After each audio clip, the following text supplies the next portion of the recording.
Warahmatullahi wabarakatuh. Apa kabar peserta didik yang berbahagia? Semoga kalian tetap sehat dan semangat selalu untuk terus belajar mengenai perpajakan. Pada kesempatan kali ini kita akan belajar bagaimana sih menghitung PKP wajib pajak pribadi pasal 21. Masih bersama saya Yusuf Suheri.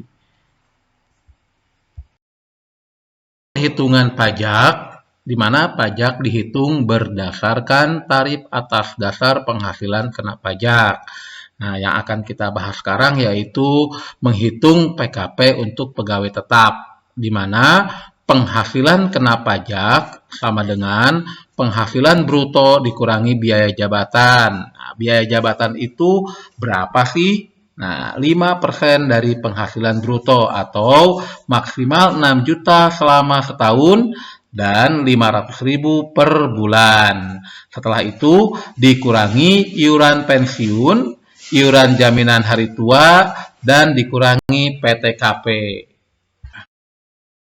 Tetap meliputi diantaranya ada pejabat negara, PNS atau ASN, anggota TNI atau polisi, pejabat negara lainnya, pegawai BUMN, BUMD, anggota Dewan Komisaris, Dewan Pengawas yang merangkap sebagai pegawai tetap pada perusahaan yang sama, atau mungkin peserta didik bisa menyebutkan siapa lagi yang termasuk kepada pegawai tetap. Oke, silahkan ya.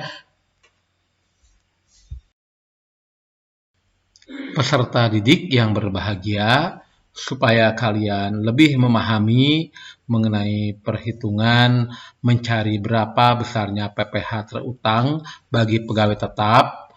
Kita bahas contoh soal atau studi kasus, di mana di sini ada soal Dr. Andes Yusuf, seorang PNS golongan 4A, memiliki NPWP 08.803.8.603.000 pada bulan Februari 2016 memiliki gaji pokok Rp3.500.000, tunjangan istri 10%, tunjangan anak 2% per anak, tunjangan fungsional Rp3 juta, iuran pensiun 4,75%, statusnya kawin dengan 2 anak. Asumsi Januari sampai Desember 2016 bekerja penuh. Peserta didik dari studi kasus tadi dianalisa terlebih dahulu. Yang pertama, siapa yang menjadi wajib pajak, kemudian apakah wajib pajak tersebut memiliki NPWP atau tidak memiliki NPWP. Lihat statusnya, apakah menikah atau tidak. Oke, kalau menikah dia punya tanggungan berapa, kemudian lihat gaji pokoknya, kemudian dianalisa juga mengenai tunjangan yang diperolehnya. Setelah itu baru kita hitung berapa besarnya PPh terutang untuk bulan Februari.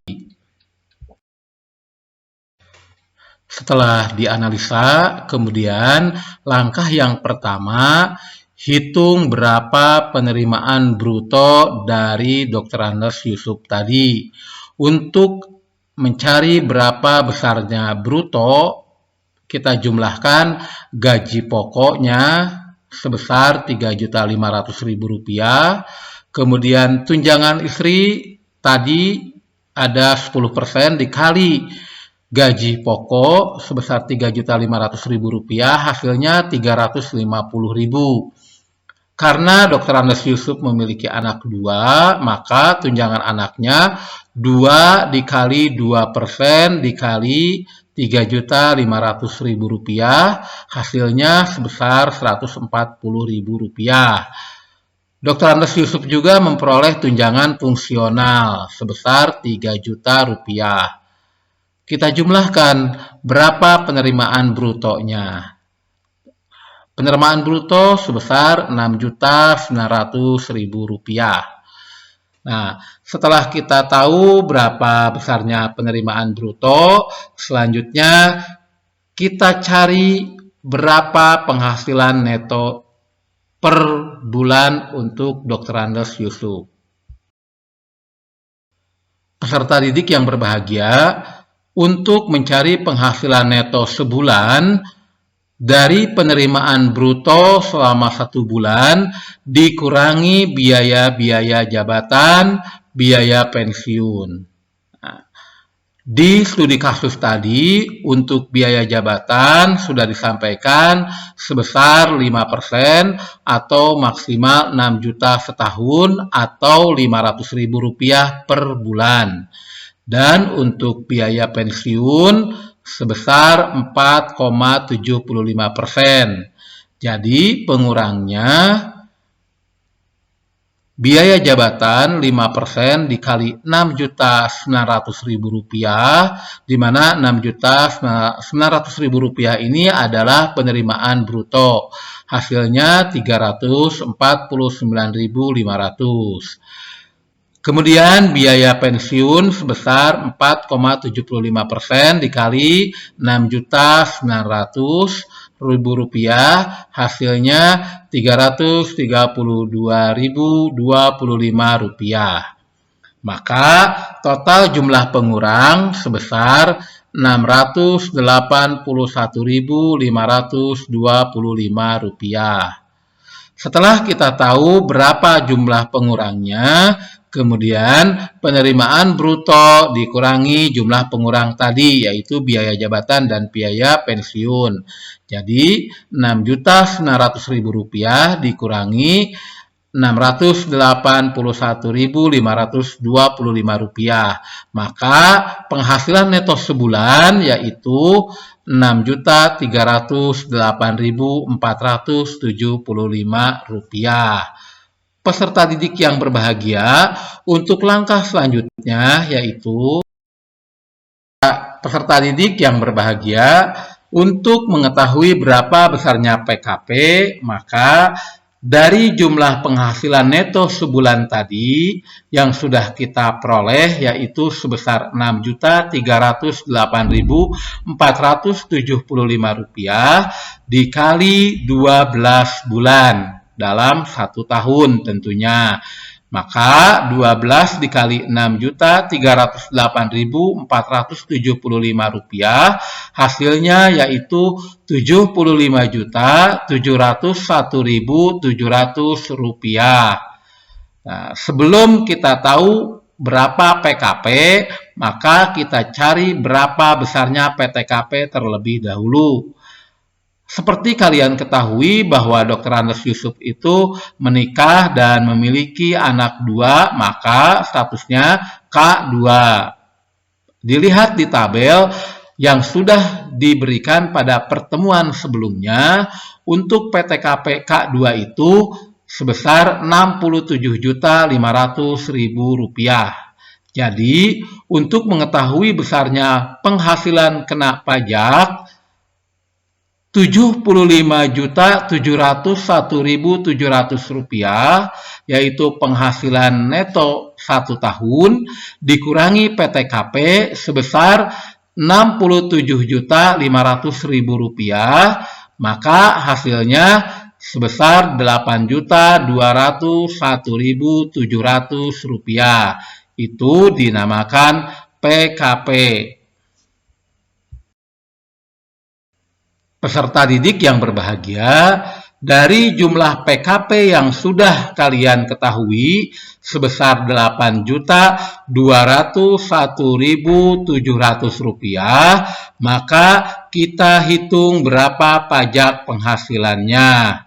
Kalau kita lihat, ternyata penghasilan Dr. Andes Yusuf itu di bawah 60 juta, maka kita lihat tahap atau step pertama untuk pajak penghasilan sebesar 5% dikali Rp8.201.700. Kenapa 5%? Karena di bawah 60 juta rupiah. Jadi hasilnya Rp410.085. Ini adalah pajak penghasilan selama 1 tahun. Untuk menghasilkan pajak penghasilan 1 bulan, maka Maaf, Rp410.085 dibagi 12. Jadi hasilnya 34.173,75 dibulatkan menjadi Rp34.175. Jadi kita sudah dapat mengetahui berapa besarnya pajak terutang Dr. Andes Yusuf per bulannya. Untuk langkah selanjutnya, tinggal kita isi formulir 1770 SS. Nah, materinya sudah disampaikan, tinggal dibaca oleh kalian.